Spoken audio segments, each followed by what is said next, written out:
I mean, we're constantly told that Postecoglou won't change in this, and he'll stick to this, and he'll stick to that.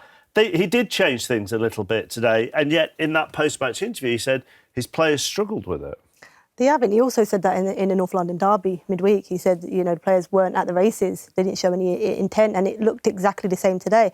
I think the difference in the two teams, I mean, this is the first time or second time, I think, that Everton have played a back five. Tottenham have played a back 5-3, whatever you want to call it, for a long period of time, and the disconnect within the team is obvious. One goes and then the other centre-half drops off, and that disconnect allowed for gaps within the team.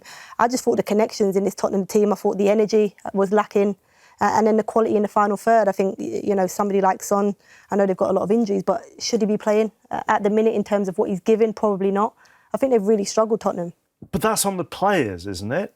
I mean, players have to take individual responsibility as well. I know the heat is on Postecoglou, but quite a lot of the stuff you're talking about there is a player's responsibility. Energy and effort and connection. No, I would agree. I think we all highlighted, haven't we, this high line that Postecoglou's played for a long period. We haven't seen that in recent weeks. We've seen a little bit of a deeper line, and maybe that's because they haven't got, their ideal centre-backs that they want. But I think individual errors, and as you said, individual responsibilities haven't been there for this Tottenham team, and they've really struggled with that. And you can see the way their points have fallen this season compared to previous seasons. You look how it's gone over the last decade or so. Obviously, they dropped a bit in 2019-20.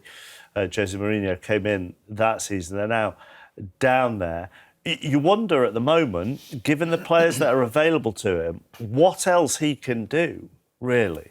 Yeah, well, that's it. I mean, they've lost some big players, and those players that are available are lacking form. They're lacking confidence. They're lacking the responsibility to take on, the desire, not the desire necessarily, but, having the confidence to go and help the team get the points. 1 win in 10. 5 defeats in the last 6 is nowhere near what Spurs are expecting, and it'll always fall on. How do they get themselves out of it? Just by hard work. You get in the training ground. We always say it, get behind closed doors, get together, be a unit, and sometimes things will fall for you if you're prepared to just work hard and stick at it together. And it might take one moment just to turn the whole thing around, but they're desperate for it. They are, and I think that's it. I mean, you could look at Everton and how they were struggling to get those performances. Even just in 2 games, you've seen a reaction, you've seen a togetherness, you've seen a little bit of fight, a little bit of intensity in their play, and it changes things. I don't think we've seen this in this Tottenham team in recent weeks. I think, it is for individuals. I think certainly the senior players, they have to show more leadership, set the tone for the rest of the team, and I don't think they've done that.